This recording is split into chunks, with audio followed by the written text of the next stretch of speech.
أعوذ بالله السميع العليم من الشيطان الرجيم من همزه ونفخه ونفثه بسم الله الرحمن الرحيم رب اشرح لي صدري ويسر لي أمري واحلل عقدة من لساني يفقهوا قولي. ہم سورہ بقرہ کی آیت نمبر 27 اور 26 تک پڑھ چکے ہیں. آج 27ویں آیت پڑھیں گے انشاءاللہ. ہماری جو مجلس ہے اللہ کی کتاب کے لیے، اللہ کی کتاب کو سیکھنے اور سمجھنے کے لیے. صحیح بخاری کی حدیث ہے، رسول اللہ صلی اللہ علیہ وسلم فرماتے ہیں کہ زمین پر جب کچھ لوگ اللہ کی یاد کے لیے بیٹھے ہوتے ہیں، فرشتے ایسی مجلسوں کو تلاش کر رہے ہوتے ہیں جسے بخاری کی روایت. اور اگر کسی فرشتے کو کوئی ایسی مجلس مل جاتی ہے تو وہ دوسرے فرشتوں کو بلا لیتا ہے کہ آپ جس مقصد کے لیے ہم زمین پر بھیجے گئے تھے وہ مقصد پورا ہو گیا. پھر نبی صلی اللہ علیہ وسلم فرماتے ہیں کہ فرشتے اس مجلس کو ڈھک لیتے ہیں، اور جب تک وہ مجلس قائم رہتی ہے فرشتے وہاں موجود رہتے ہیں. جو مجلس ختم ہوتی ہے فرشتے اللہ کے پاس جاتے ہیں. حالانکہ اللہ تعالیٰ جانتا ہے کہ بندے کیا کر رہے تھے، اس کے باوجود اللہ تعالیٰ فرشتوں سے پوچھتا ہے میرے بندے کیا کر رہے تھے. فرشتے کہتے ہیں اللہ تیرا تذکرہ کر رہے تھے، تجھے یاد کر رہے تھے. اللہ تعالیٰ فرماتا ہے کہ میرے بندوں نے مجھے دیکھا ہے. فرشتے کہتے ہیں نہیں اللہ تجھے دیکھا تو نہیں ہے. اللہ فرماتا ہے کہ مجھے دیکھ لیتے اور زیادہ تیری یاد کر رہے ہیں اور زیادہ تیرا تذکرہ کر رہے ہیں. یہ قرآن حقیقت میں اللہ کی یاد نہیں ہے. اللہ تعالیٰ فرماتا ہے فرشتوں سے کہ بندے کیا چاہتے ہیں، ان کی چاہت کیا ہے. فرشتے کہتے ہیں اللہ یہ جنت چاہتے ہیں، ان کی آرزو جنت ہے، ان کی خواہش، ان کا سوال جنت ہے. اللہ تعالیٰ فرماتے ہیں میں نے جنت دیکھی ہے. فرشتے کہتے ہیں نہیں. اللہ پوچھتا ہے کہ یہ جنت دیکھ لیں تو فرشتے کہتے ہیں اللہ اگر یہ جنت دیکھ لیں تو اور زیادہ جنت کے لیے محنت اور کوشش کریں. اللہ تعالیٰ پوچھتا ہے یہ کس چیز سے پناہ مانگتے ہیں. فرشتے کہتے ہیں اللہ یہ جہنم سے بچنا چاہتے ہیں. اللہ فرماتا ہے انہوں نے جہنم دیکھی ہے. کہا نہیں. اللہ پوچھتا اگر یہ جہنم دیکھ لیں کہا یہ اور زیادہ اس سے بچنے کی کوشش کریں. اللہ فرشتوں سے کہتا ہے کہ میرے فرشتوں تم گواہ رہنا، میں نے اس مجلس والوں کو معاف کر دیا. جتنے لوگ بیٹھے ہوئے تھے میں نے ان سب کو معاف کر دیا. ایک فرشتہ کہتا ہے کہ اللہ ایک شخص وہ تھا جو ان میں نہیں تھا، کسی کام سے آیا تھا وہیں بیٹھ گیا، بعد میں آیا تھا لیکن بیٹھ گیا تھا. اللہ فرماتا ہے کہ میں نے اس کو بھی معاف کر دیا. یہ ایسے لوگ ہیں کہ ان کا ہم نشین بھی نامراد نہیں ہوتا، یعنی ان کے ساتھ رہنے والا وہ بھی نامراد نہیں ہوتا. اللہ نے اسے بھی معاف کر. تو یہ 20-25 منٹ آدھا گھنٹہ جو اللہ کے لیے بیٹھتے ہیں یہ سعادت کی بات ہے. یہ ہم اللہ کا احسان نہیں کر رہے، اللہ نے ان پر احسان کیا کہ ہمیں یہ توفیق دے دی کہ ہم اللہ کے لیے اللہ کے گھر میں بیٹھے. الذین وہ لوگ جو ینقضون توڑتے ہیں عہد اللہ کا عہد، من بعد اس کے میثاقہ اس کے پختہ کر لینے کے بعد، وَيَقْطَعُونَ اور وہ کاٹتے ہیں ما امر اللہ اس چیز کو جسے جوڑنے کا اللہ نے حکم دیا ہے، بھی اس کی عبادت، ایوصلا یہ کہ اسے ملایا جائے، وَيُفْسِدُونَ اور وہ فساد کرتے ہیں فی الارض زمین میں، اولئک هم الخاسرون یہی لوگ ہیں خسارہ اٹھانے والے. اب اللہ نے فرمایا کہ جو لوگ اللہ کے عہد کو توڑ دیتے ہیں اور جس چیز کو اللہ نے جوڑنے کا حکم دیا اسے توڑ دیتے ہیں، زمین میں فساد کرتے ہیں، یہ نقصان اٹھانے والے ہیں. کون ہے یہ لوگ؟ فاسق. بات وہی ہو رہی تھی نا وما یضل به الا الفاسقین. پچھلی آیت میں کیا تھا آخر میں کہ گمراہ نہیں ہوتے مگر فاسقین. فاسقین کی نشانیاں بتائی جا رہی ہیں کہ جو اللہ کے عہد کو توڑ دیتے ہیں. اللہ کا عہد کیا ہے؟ اللہ کا ایک عہد تو وہ ہے جو اللہ تعالیٰ نے ہمیں پیدا کرنے سے پہلے عالم ارواح میں ہماری روحوں سے لیا تھا. تمام روحیں جتنی بھی ہیں، سورہ اعراف میں یہ بات انشاءاللہ آئے گی اپنے مقام پر 9 پارے میں. اللہ تعالیٰ نے پوچھا تھا الست بربکم، کیا میں تمہارا رب نہیں ہوں؟ قالوا بلا، سب نے کہا تھا کہ ہاں وہ ہمارا رب ہے. اب ہم اللہ سے یہ عہد کر کر آئیں کہ اللہ ہمارا رب ہے، اور پھر دنیا میں آنے کے بعد ہم شرک بھی کرتے ہیں، کفر بھی کرتے ہیں، ہم اس عہد کو توڑ رہے ہیں. دوسرا عہد ہم ہر نماز میں کرتے ہیں، نماز کی ہر رکعت میں کرتے ہیں، ایاک نعبد و ایاک نستعین، اللہ تیری ہی عبادت کرتے ہیں اور تجھی سے مدد مانگتے ہیں. ہم اس عہد کو بھی توڑ دیتے ہیں. تو یہ فاسقین کی علامت ہے کہ وہ اللہ سے کیے گئے عہد کو توڑتا ہے، اللہ سے کیے گئے وعدے کو توڑتا ہے. اور پھر وَيَقْطَعُونَ مَا أَمَرَ اللَّهُ، اور توڑتا ہے، کاٹ دیتا ہے اس کو، اللہ کے حکم کو، بِهِ أَن يُوصَلَ، جس کو اللہ نے جوڑنے کا حکم دیا. یہ کیا ہے؟ یہ قطع رحمی ہے، رشتہ داری کو توڑتا ہے. اللہ تعالیٰ نے رشتہ داری کو جوڑنے کا حکم دیا. رشتہ داری کو توڑنا یہ گناہ کبیرہ ہے، اور رشتہ داری کو جوڑنا، رشتہ داروں سے جڑ کے رہنا، رشتہ دار ہمارے خلاف بھی ہوں پھر بھی ہم ان سے بنا کر رکھیں، ان کے ساتھ خیر خواہی کریں، تو اللہ تعالیٰ اسے جوڑ دیتا ہے. اور جو رشتہ داری کو توڑتا ہے اللہ بھی اسے توڑ دیتا ہے.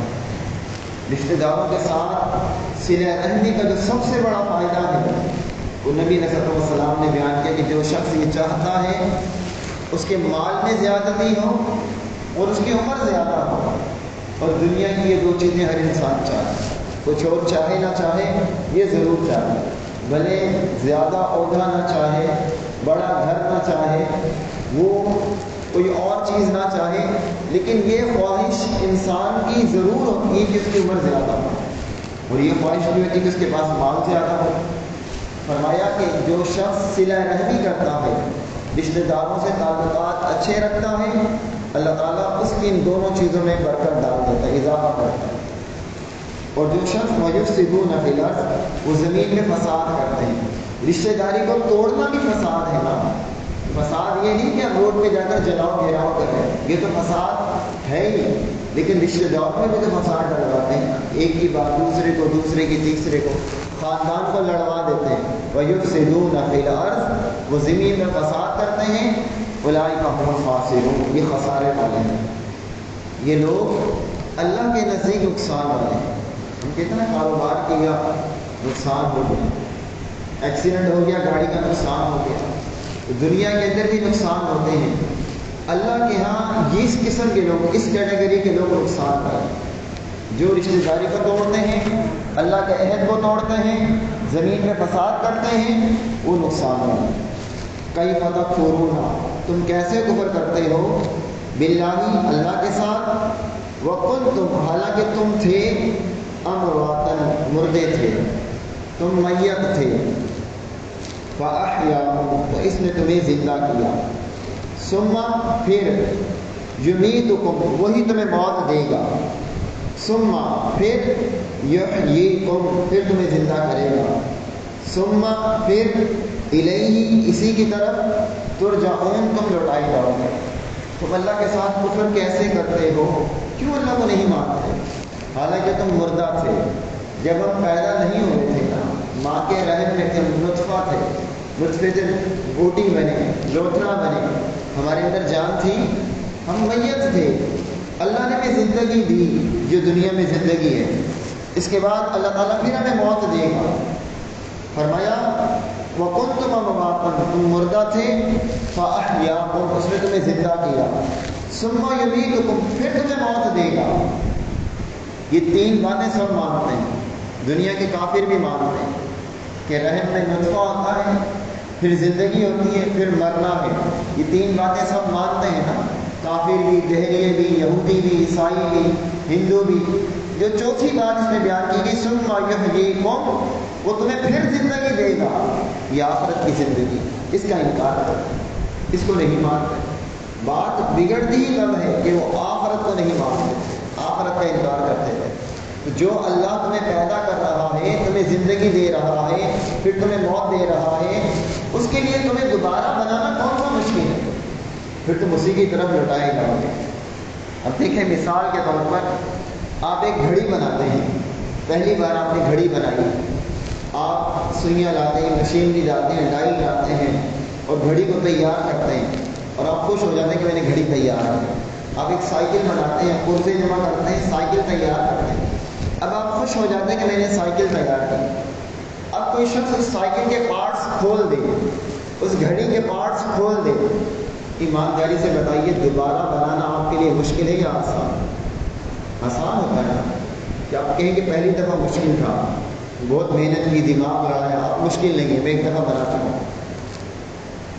اللہ تعالیٰ نے فرمایا وَهُوَ الَّذِي يَبْدَأُ الْخَلْقَ ثُمَّ يُعِيدُهُ وَهُوَ أَهْوَنُ عَلَيْهِ، سورہ روم کی آیت۔ اس نے تمہیں پیدا کیا، پھر تمہیں موت دی، پھر تمہیں دوبارہ پیدا کرے گا، وَهُوَ أَهْوَنُ عَلَيْهِ، یہ اس کے لیے زیادہ آسان ہے۔ دوبارہ کسی چیز کا بنانا آسان ہوتا ہے، مشکل نہیں ہوتا۔ مشکل تو پہلی بار ہوتا ہے، اللہ کے لیے تو پہلی بار بھی مشکل نہیں تھا۔ اللہ نے پہلی بار بھی ہمیں بنایا تو اللہ کے لیے مشکل نہیں تھا، لیکن دوبارہ بنانا آسان ہوتا ہے۔ یہ عقل بھی ہماری اس بات کو مانتی ہے۔ ہمیں اپنی فیلڈ کے اعتبار سے دیکھیں، ہر شخص اپنی فیلڈ کے اعتبار سے غور کریں۔ ہم ایک لکڑی کا دروازہ بناتے ہیں، دوبارہ بنانا آسان ہے مشکل ہے؟ ہم ماربل کا کوئی کپ بناتے ہیں، دوبارہ بنانا آسان ہے یا مشکل ہے؟ ہم کوئی سوٹ تیار کرتے ہیں، دوبارہ بنانا آسان ہے یا مشکل ہے؟ دوبارہ بنانا آسان ہوتا ہے۔ جو کام دوبارہ بنانا آسان ہوتا ہے، ہم اللہ کے لیے اس کا انکار کر جاتے ہیں۔ ہم کہتے ہیں اللہ دوبارہ بنائی گئی ہے، اللہ بنا نہیں سکتا، نہ سکتا، اور یہی کفر ہے۔ ثم الیہ ترجعون، تم اسی کی طرف لوٹائے جاؤ گے۔ قبروں سے جب تم کھڑے ہو گے، قیامت والے دن اللہ تمہیں قبروں سے کھڑا کرے گا، تمہیں دوبارہ پیدا کرے گا۔ جب تم قبروں سے نکلو گے تو پھر کیا ہوگا؟ ثم الیہ ترجعون، پھر تم اللہ کی طرف جاؤ گے، سب میدان محشر میں جمع ہوں گے۔ هو الذی، وہی اللہ، الذی وہ اللہ، وہ ذات ہے، خلقہ پیدا کیا، لکم تمہارے لیے، ما فی الارض جمیعا جو کچھ زمین میں ہے، جمیعا سب کا سب، ثم استوی پھر وہ متوجہ ہوا، الی السماء آسمان کی طرف، فسواہن چنانچہ انہیں ٹھیک کر کے بنا دیا، سبع سماوات سات آسمان، وہوا اور وہ، بکل شیء ہر چیز کو، علیم خوب جاننے والا ہے۔ یہ اللہ تعالیٰ کا احسان ہے۔ اللہ فرماتا ہے هو الذی، وہ اللہ وہ ذات ہے، خلق لکم جس نے تمہیں پیدا کیا، پھر ما فی الارض جمیعا جو کچھ زمین پر ہے سب تمہارے لیے بنایا ہے۔ دیکھیں نا، یہ زمین کس کے لیے بنایا ہے؟ درخت کس کے لیے بنایا ہے؟ پھل کس کے لیے بنایا ہے؟ سبزیاں کس کے لیے بنائی ہیں؟ جانور کس کے لیے بنائے ہیں؟ اللہ نے یہ سب کچھ ہمارے لیے بنایا۔ آپ کسی کو اپنے گھر میں دعوت دیں، کوئی مہمان آپ کے گھر آئے اور آپ 4-5 کھانے کی ڈشز کے آگے رکھ دیں اور آپ کو کہیں کہ میں نے سب کچھ تمہارے لیے بنایا، اس مہمان کی خوشی کی انتہا کیا ہوتی ہے کہ اس نے میرے لیے اتنی محنت کی۔ اللہ فرمانا خلق لکم ما فی الارض جمیعا جو کچھ زمین پر ہے سب تمہارے لیے بنایا۔ یہ سورج، چاند، ستارے، چرند، پرند، یہ سب ہمارے فائدے کے لیے ہیں۔ کہیں نہ کہیں انسان ان سے فائدے حاصل کر رہا ہے۔ یہ سب ہمارے فوائد کے لیے، ہمارے لیے بنا ہے۔ اللہ نے پوری کائنات انسان کے لیے بنائی ہے۔ یہ زمین اور جو کچھ زمین پر ہے، اللہ نے جب ہمارے لیے اتنا بہترین سسٹم بنایا، سورج کا، چاند کا، ستاروں کا، زمین کا، یہ پھلوں کا، پودوں کا، چوپایوں کا، گوشت کا، پانی، ہوا، آگ، یہ سب ہمارے فائدے کے لیے، اور ہمارے رب نے ہمارے لیے بنا۔ ہم اس کے احسانات کو یاد نہیں کریں کیا؟ ہم اللہ کو یاد نہ کریں؟ اللہ کی اتنی نعمتیں ہیں، وَإِن تَعُدُّوا نِعْمَتَ اللَّهِ لَا تُحْصُوهَا، اگر تم صرف گننا چاہو، کاؤنٹ کرنا چاہو تو تمہارا کیلکولیٹر فیل ہے۔ لا تحصوها، اللہ فرماتا ہے گن بھی نہیں سکتے۔ اللہ کی اتنی نعمتیں ہیں، اللہ نے سب کچھ ہمارے لیے بنایا، ہمیں اللہ نے اپنے لیے بنایا، ہمیں اللہ نے اپنے لیے بنایا۔ اس پیشانی کو اللہ نے کسی اور کے آگے نہیں چھپایا۔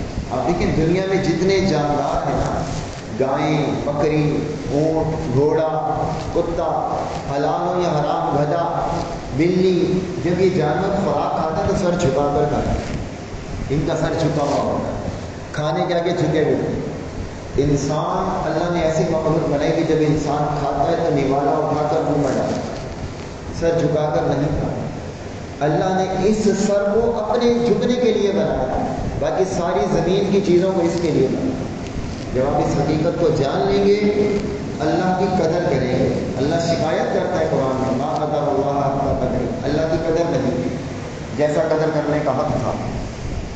پھر اللہ تعالیٰ آسمان کی طرف متوجہ ہوا، فَسَوَّاهُنَّ سَبْعَ سَمَاوَاتٍ، تو اللہ نے 7 آسمان بنائے۔ یہ آسمان ایک ٹھوس چیز ہے، آسمان میں دروازے ہیں، آسمان میں فرشتے ہیں۔ اللہ نے 7 آسمان بنائے اور بغیر پلر کے بنائے۔ پھر فرمایا وَهُوَ بِكُلِّ شَيْءٍ عَلِيمٌ، وہ ہر چیز کو خوب جاننے والا، ہر چیز کا اس کے پاس علم ہے۔ کبھی آپ سوچیں کسی باغ میں چلے جاؤ اور دیکھیں درخت کتنے ہیں، درختوں پر پتے کتنے ہیں، دنیا میں کتنے درخت ہیں، اربوں کی تعداد میں درخت ہوں گے اور پتوں کی تعداد کو شمار ہی نہیں کر سکتا انسان۔ قرآن کہتا ہے وَمَا تَسْقُطُ مِن وَرَقَةٍ إِلَّا يَعْلَمُهَا، کہ درخت کا کوئی پتا جب گرتا ہے نا، درخت سے گرتا ہے زمین پر، وہ کسی جنگل میں گرے، یورپ میں گرے، پاکستان میں گرے، عرب میں گرے، وَمَا تَسْقُطُ مِن وَرَقَةٍ إِلَّا يَعْلَمُهَا، اللہ اس گرنے والے پتے کو بھی جانتا ہے۔ اللہ کا علم، اس کا احاطہ انسان نہیں کر سکتا۔ وَأَنَّ اللَّهَ قَدْ أَحَاطَ بِكُلِّ شَيْءٍ عِلْمًا، سورۃ طلاق کی آخری آیت ہے کہ اللہ کے علم نے ہر چیز کا احاطہ کیا ہے۔ جب اللہ جاننے والا ہے، میرے اور آپ کے خیالات کو نہیں جان رہا ہوں۔ وَإِذْ قَالَ، اور جب کہا اللہ نے، رب کا آپ کے رب نے، لِلْمَلَائِكَةِ فرشتوں سے، انی بے شک میں، جاعل بنانے والا ہوں، فی الارض زمین میں، خلیفتن ایک خلیفہ نائب بنانے والا ہوں۔ قالوا فرشتوں نے کہا، اتجعل کیا تو بناتا ہے، فیہا اس زمین میں، من یفسد جو فساد کرے، فیہا اس میں، ویسفک الدماء اور بہائے خون، ونحن اور ہم، نسبح تسبیح کرتے ہیں، بحمدک تیری تعریف کے ساتھ، ونقدس اور ہم تیری پاکیزگی بیان کرتے ہیں، لکا تیرے لیے، قال اللہ نے فرمایا، انی اعلم بے شک میں جانتا ہوں، ما لا تعلمون جو تم نہیں جانتے۔ اللہ تعالیٰ نے فرشتوں سے کہا کہ میں زمین پر خلیفہ بنانے والا ہوں۔ فرشتوں نے کہا کہ اللہ تو زمین پر ایسی مخلوق بنائے گا جو زمین پر فساد کرے، جبکہ ہم تیری تسبیح بیان کرتے ہیں۔ اللہ نے فرمایا کہ جو میں جانتا ہوں تم نہیں جانتے۔ یہاں بعض لوگوں نے اعتراضات کی ہیں، انہوں نے کہا کہ فرشتوں نے اعتراض اس وجہ سے کیا تھا کہ فرشتے چاہتے تھے کہ خلیفہ وہ بنے، اس وجہ سے فرشتوں نے اعتراض کیا۔ ان کی یہ بات باطل ہے۔ کس وجہ سے؟ کہ فرشتے پابند ہیں اللہ کے حکم کے، فرشتے مرضی سے نہیں بولتے، اپنی مرضی سے کوئی کام نہیں کرتے۔ فرشتے اگر اللہ کی تسبیح بیان کرتے ہیں، اللہ کی تقدیس بیان کرتے ہیں، اور فرشتوں کی تسبیح یہی ہے نا، سبحان اللہ و بحمدہ، تو فرشتوں کی تسبیح ہے، تو فرشتے اللہ کے امر کے پابند ہیں۔ فرشتے جو کام بھی کرتے ہیں اللہ کی مرضی سے کرتے ہیں، اللہ کے امر سے کرتے ہیں۔ فرشتے آپ لوگ سوچیں، جیسے ٹی وی ہے نا، اب ٹی وی میں ایک شخص بیٹھا ہوا بول رہا ہے، اب وہ بولتا جائے گا، آپ اسے بند نہیں کر سکتے، آپ چاہیں کہ آپ کی مرضی کا بولے، ایسا نہیں ہے۔ جو آپ نے ریکارڈنگ کی بس وہ وہی بولے گا، اپنی مرضی تو استعمال نہیں کرے گا نا، جو ریکارڈ ہوا ہے وہی بولے گا۔ یا ٹیپ ریکارڈ ہے، آپ ٹیپ ریکارڈ پہ کوئی چیز ریکارڈ کر کر لگا دیں، جو ریکارڈنگ ہوئی ہے وہی بولے گا، اب اس میں وہ اضافہ نہیں کرے گا، وہ کیسٹ اس کے اندر کوئی اضافہ نہیں کریں گے۔ فرشتے بھی اسی طرح اللہ کے امر کے پابند ہیں، اپنی مرضی سے وہ کچھ بھی نہیں کر سکتے۔ ان کو اللہ نے اختیار دیا ہی نہیں کہ نیکی کریں یا برائی کریں گے، فرشتوں کے پاس اختیار نہیں۔ اب انسان کے پاس یہ اختیار ہے کہ انسان نیکی کرے یا برائی کرے۔ اب اس اختیار کے ہوتے ہوئے انسان نیکی کرتا ہے اور برائی سے بچ جاتا ہے، یہ کمال ہے کہ انسان کے پاس گناہ کرنے کا بھی اختیار تھا اور نیکی کرنے کا بھی اختیار تھا۔ اب وہ نیکی کرتا ہے تو اللہ کا اس کا بڑا مقام بن جاتا ہے۔ تو فرشتوں نے جو یہ بات کہی کہ ہم تیری تسبیح کرتے ہیں اور تو زمین پر ایسے شخص کو خلیفہ بنائے گا جو فساد کرے، انہوں نے یہ بات اس بیس پر کہی تھی کہ انسان سے پہلے جنات زمین پر آباد تھے، جنات زمین پہ رہتے تھے۔ اللہ تعالیٰ نے جنوں کو زمین پر بسایا ہوا تھا، اور جنات کو بھی انسانوں کی طرح اختیارات ہیں کہ نیکی کریں یا برائی کریں۔ تو جنات خون خرابہ کرتے تھے، لڑتے تھے، قتل و غارت گری کرتے تھے۔ تو فرشتوں نے جب دیکھا کہ یہ مخلوق زمین پر فساد کرتی ہے، اب اللہ زمین پر ایک اور مخلوق بنا رہا ہے، فرشتوں نے کہا کہ یہ بھی فساد کرے گی۔ اس بیس پر یہ بات نہیں تھی۔ اللہ نے فرمایا کہ جو میں جانتا ہوں وہ تم نہیں جانتے۔ حقیقت کا علم اللہ کو تھا کہ انسان کیا ہے۔ اب وَعَلَّمَ، اور اس نے سکھلائے، آدم الاسماء، آدم کو نام، کلھا، سب کے سب، ثم عرضہم، پھر اس نے انہیں پیش کیا، علی الملائکۃ، فرشتوں پر، فقال، پھر کہا، انبئونی، مجھے خبر دو، باسماء، ان ناموں کی، ہؤلاء، ان ناموں کی، ان کنتم صادقین، اگر تم سچے ہو۔ اللہ تعالیٰ نے آدم علیہ السلام کو نام سکھلایا۔ کیا نام سکھلایا؟ کہتے ہیں کہ جو چیزیں موجود تھیں، یعنی استعمال کی چیزیں، جیسے کچن کی چیزیں، گھر کی چیزیں، جانور جو آئے، اللہ نے سب چیزوں کے نام بتا دیے، یہ چیز یہ ہے، یہ ہے۔ اب ایک شخص نیا پیدا ہو، اسے کیا پتا کہ یہ گھوڑا ہے، یہ کوا ہے، یہ زمین ہے، یہ لباس ہے، کچھ بھی نہیں پتا تھا۔ جب اللہ نے سارے نام سکھلا دیے، پھر اللہ تعالیٰ نے اسے پیش کیا، ثم عرضہم علی الملائکہ، فرشتوں پر۔ فرشتوں سے پوچھا کہ ان چیزوں کے نام بتاؤ۔ فرشتوں نے کہا کہ ان چیزوں کے نام بتاؤ۔ اور فرشتے نام کیسے بتائیں؟ فرشتوں کو تو نام پتہ ہی نہیں تھے۔ کہا کہ سچے تو ان چیزوں کے نام بتاؤ۔ فرشتوں نے کیا کہا؟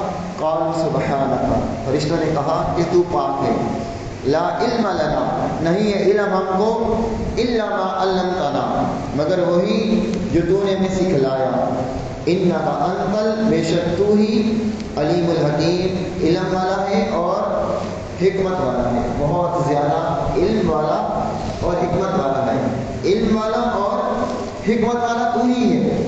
اور فرشتوں نے کیا کہا؟ سبحانک لا علم لنا الا ما علمتنا انک انت العلیم الحکیم، ہمیں تو علم نہیں ہے، ہمیں تو اتنا پتا ہے جتنا تو نے ہمیں سکھلایا، ان چیزوں کے نام ہمیں کیا پتا۔ یہاں سے دیکھیں آدم علیہ السلام کی بزرگی اور برتری اللہ نے ثابت کی، بزرگی اور برتری ثابت کی نا فرشتوں پر۔ کس بیس پر؟ کیا چیز تھی جس کی بنیاد پر آدم علیہ السلام کو فرشتوں سے افضل قرار دیا؟ وہ بیس کیا تھی؟ کیا سمجھ میں آیا ان آیتوں میں؟ علم، علم تھا۔ اللہ نے آدم علیہ السلام کو کچھ چیزیں سکھلا دی، اور وہ علم فرشتوں کے پاس نہیں تھا۔ جب فرشتوں سے کہا کہ نام بتاؤ تو بتا نہیں سکے، تو اس بنیاد پر آدم علیہ السلام کو فرشتوں پر اللہ نے برتری دی۔ علم کی وجہ سے انسان دوسروں سے ممتاز ہو جاتا ہے۔ والذین اوتوا العلم درجات، اللہ تعالیٰ علم والوں کے درجات بلند کرتا ہے۔ علم جو ہے اللہ کی وحی کا علم، اللہ کی کتاب کا علم، یہ درجات کی بلندی کا باعث بنتا ہے۔ اور کتاب و سنت کے مطالعے سے یہ بات پتہ چلتی کہ صرف علم ہی ایک ایسی چیز ہے، علم ہی ایک ایسی چیز ہے کہ جس کی زیادتی نقصان دہ نہیں ہے۔ لوگ کہتے ہیں کہ زیادہ پڑھ لیا تو پاگل بن گیا، شاید دنیا میں ایسا ہوتا ہو، لیکن دین جتنا زیادہ پڑھے گا اتنا متقی بنتا جائے گا۔ انما یخشی اللہ من عبادہ العلماء، کہ اللہ سے ڈرنے والے علم والے ہی ہوتے ہیں۔ علم کی بیس پر آدم علیہ السلام کو فرشتوں پر برتری حاصل ہوئی تھی۔ پھر اللہ نے فرمایا قال یا آدم، اللہ نے کہا کہ اے آدم، انبئہم، تو انہیں بتلا دے، باسمائہم، ان چیزوں کے نام، فلما انبأہم، پھر جب بتلا دیے اس نے انہیں، باسمائہم، ان کے نام۔ اب اللہ نے آدم علیہ السلام سے کہا کہ ان چیزوں کے نام تم بتلاؤ فرشتوں کو۔ آدم علیہ السلام نے بتلا دیے، باسمائہم، ان کے نام۔ قال الم، تو اللہ نے کہا کیا نہیں، اقل، میں نے کہا تھا تم سے، لکم، تم سے، انی عالم، کہ بلا شبہ میں جانتا ہوں، غیب السماوات، چھپی ہوئی باتیں آسمانوں کی، والارض اور زمین کی، وعالم اور میں جانتا ہوں، ما تبدون جو تم ظاہر کرتے ہو، وما کنتم تکتمون اور جو تھے تم چھپاتے۔ اللہ نے فرمایا جب آدم علیہ السلام نے انعام بتلا دیے، اللہ نے فرمایا کہ میں نے نہیں کہا تھا جو میں جانتا ہوں وہ تم نہیں جانتے، اور میں چھپی اور ظاہر ہر چیز جانتا ہوں۔ تو اللہ کے علم میں یہ بات ہے کہ خلیفہ بنانے کا مستحق کون ہے۔ بعض لوگوں نے کہا کہ فرشتوں کے دلوں میں یہ بات تھی کہ خلیفہ بنائے جانے کے حقدار ہم ہیں، لیکن ایسی کوئی بات نہ اللہ نے بتائی نہ اللہ کے پیغمبر صلی اللہ علیہ وسلم نے بتائی۔ ہم فرشتوں پہ الزام کیوں؟ فرشتوں نے یہ بات نہیں کہی کہ ہم خلیفہ بنائے جانے کے حقدار ہیں۔ انہوں نے تو یہ بات کہی کہ تو ایسی مخلوق بناتا ہے جو فساد کرے گا، ہم تیری تسبیح اور تقدیس بیان کرتے، تیری پاکی بیان کرتے۔ الحمدللہ اب اگلی آیات میں اللہ تعالیٰ نے آدم علیہ السلام کو فرشتوں کے سامنے پیش کیا۔ اللہ نے آدم علیہ السلام کو جب بنایا، حالانکہ یہ بات پہلے ہوئی تھی، لیکن بعد والی بات قرآن نے پہلے بیان کی۔ آدم علیہ السلام کے نام بتلائے گئے اور آدم علیہ السلام کو فرشتوں کے سامنے پیش کیا گیا۔ تو یہ باتیں آسمانوں پر ہی ہوئی تھی۔ کل انشاءاللہ پڑھیں گے کہ اللہ تعالیٰ نے آدم علیہ السلام کو فرشتوں کے سامنے پیش کیا، اور جب اللہ نے آدم علیہ السلام کو پتلا بنایا، ابھی روح نہیں بھونکی تھی۔ صحیح مسلم کی روایت ہے، شیطان کو بھی فرشتوں کے ساتھ تھا، وہ آدم علیہ السلام کو ٹٹول کر دیکھ رہا تھا۔ آدم علیہ السلام قد بڑا لمبا تھا، وہ گھوم رہا تھا، انہیں چیک کر رہا تھا ہاتھ لگا کے۔ جب پیٹ پر پہنچا تو پیٹ نرم تھا، تو کہا کہ یہاں سے یہ انسان بہک سکتا ہے، پیٹ سے یہ انسان بہک سکتا، اور حقیقت بھی ایسی ہی ہے کہ ہم مال کی وجہ سے بہک جاتے ہیں۔ کل انشاءاللہ یہ بات پڑھیں گے، اللہ نے چاہا تو کوئی بات یا سوال آپ کے ذہن میں ہو تو پوچھیں۔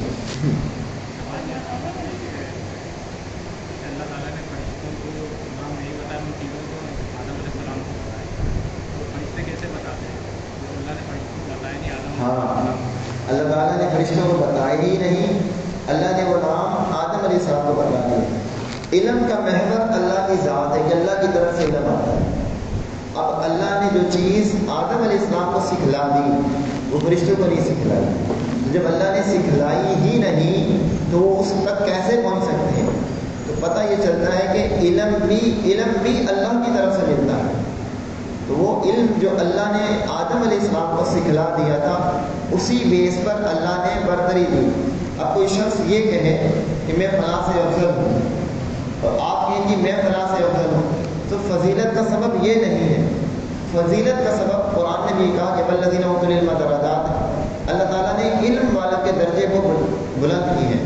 تو جو علم اللہ کی طرف سے آ رہا ہے، جس کو اللہ نے سکھلا دیا، جس کو اللہ نے توفیق دے دی، وہی اس بزرگی اور برتری کو پالے گا۔ اب فرشتوں کو اللہ نے سکھلائی نہیں، تو ان کا یہ دعویٰ کہ تم ایسی مخلوق بنا رہا ہے جو زمین پر فساد کرے گی، تو ان کی یہ بات درست نہ تھی۔ بلکہ بعض مفسرین کو کہتے ہیں کہ اللہ تعالیٰ نے سسٹم بنا دیا ہے کہ روزانہ فجر کے بعد فرشتے آتے ہیں اور انسان نماز کی حالت میں ہوتا ہے، پھر وہ فرشتے اثر تک رہتے ہیں، اور اصل میں فرشتے آتے ہیں تو انسان پھر نماز کی حالت میں ہوتا ہے۔ تو اللہ کے پاس جاتا ہے تو اللہ تعالیٰ پوچھتا ہے میرے بندے کو کس حال میں پایا؟ فرشتے کہتے ہیں جب ہم یہ نماز پڑھ رہا ہے۔ پھر اللہ پوچھتا ہے کہ جب واپس آتے ہیں، پھر اللہ پوچھتا ہے، کہتے ہیں جب ہم واپس آئے جب بھی نماز پڑھا۔ تو یہاں انہیں باور کرایا جاتا ہے کہ جس کے بارے میں تمہارا گمان یہ تھا کہ یہ زمین پر فساد کرے گا، سب ایسے نہیں ہیں۔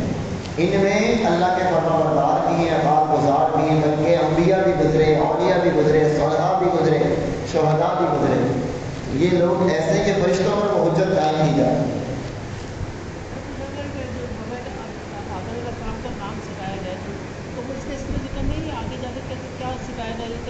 وہ مفسرین نے بیان کیے کہ جیسے برتنوں کے نام، جانوروں کے نام، پرندوں کے نام، یہ سب بتائے تھے کہ یہ چیز یہ ہے، یہ ہے۔ انشاءاللہ کل ہم پڑھیں گے کہ وہ جنت میں داخل میں جب نکالیں گے تو کہاں اترے ہیں، پھر کیسے پتہ چلا جب زمین پر آتے تو کیا پتہ چلے گا کہ یہ کیا ہے، یہ کیا ہے، یہ کیا ہے۔ یہ سارے نام اللہ نے پہلے ہی سکھلا دیے۔ ایک سوال،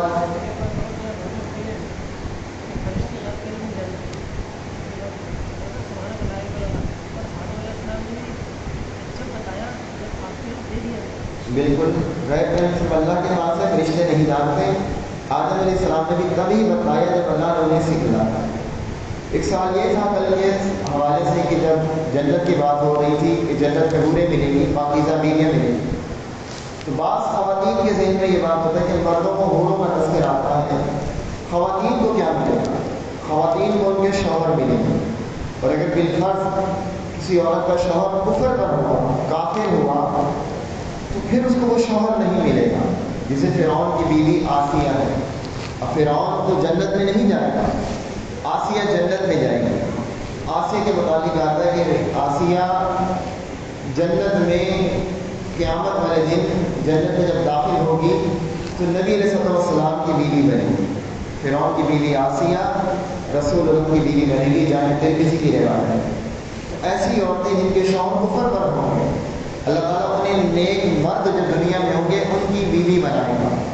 پھر ایسا بھی ہو سکتا ہے کہ کسی عورت کے دو شوہر ہوں، یعنی ایک شوہر تھا اب وہ فوت ہو گیا، اب وہ نیک تھا، اب دوسری اس نے شادی کر لی، وہ بھی جنت میں گیا، اب اسے کون سا شوہر ملے گا؟ اس کے دونوں شوہر جنت میں گئے۔ تو حدیث سلسلہ و صحیح میں روایت ہے کہ جو عورت اپنے آخری شوہر کے ساتھ تھی وہ شوہر اس کے ساتھ جنت میں ہو، جو اس کا آخری شوہر تھا، یعنی کہ اس نے 2 نکاح کیے ہیں، پہلے والا شوہر فوت ہو گیا، اس کے بعد اس نے پھر کسی اور سے نکاح کر لیا، جس سے بعد میں نکاح کیا وہ جنت میں سے ملے، آخری شوہر سے ملے۔ نبی علیہ السلام کی بیویاں آپ کے بعد کسی اور سے نکاح نہیں کر سکتی تھیں، اس کی کئی وجوہات۔ ایک وجہ تو یہ تھی کہ وہ ام الحد المؤمنین تھی، مومنوں کی ماں تھی، ماں سے نکاح نہیں ہوتا۔ پھر ایک وجہ یہ تھی کہ وہ جنت میں رسول اللہ کی بیویاں بنیں گی، کیونکہ وہ آپ کی بیویاں تھیں اور آپ کے بعد انہوں نے نکاح نہیں کیا۔ 7 آسمانوں کی جو ابھی ذکر آیا تو قرآن میں اتنی ڈیٹیل نہیں بتائی کہ یہ متشابہات نہیں، 7 آسمانوں کا ذکر قرآن نے بیان کیا، احادیث میں اس کی صراحت آئی ہے۔ ابو داؤد کی حدیث ہے، رسول اللہ فرماتے ہیں کہ پہلی زمین سے لے کر پہلے آسمان تک کا فاصلہ 500 سال کا ہے، پھر پہلے آسمان کی موٹائی وہ بھی 500 سال کی ہے، پھر پہلے آسمان سے دوسرے آسمان کا فاصلہ 500 سال کا ہے، دوسرے آسمان کی موٹائی بھی 500 سال کی ہے۔ اسی طرح ہر آسمان سے دوسرے آسمان کا فاصلہ 500 سال کا ہے اور ہر آسمان کی موٹائی بھی 500 سال کی۔ پھر 7ویں آسمان کے اوپر کرسی ہے، اللہ کا عرش ہے، پانی ہے، عرش پر اللہ تعالیٰ مستوی ہے۔ یہ وضاحت احادیث میں اس کی صراحت موجود ہے۔ 500 سال کی مسافت ہے، یعنی اگر انسان سفر کرے 500 سال تک تب جا کے پہنچے گا۔ 7000 سال کے بعد وہ 7ویں آسمان پر پہنچے گا۔ ابھی آگے استوا عرش کی جو آیتیں ہیں تو مجھے بھی آپ کو وہ عرش کے حوالے سے انشاءاللہ اس کے وضاحت اپنے مقام پر آئے گی۔ وہ پڑھے سبحانک اللہم و بحمدک اشہد ان لا الہ الا انت استغفرک و اتوب الیک۔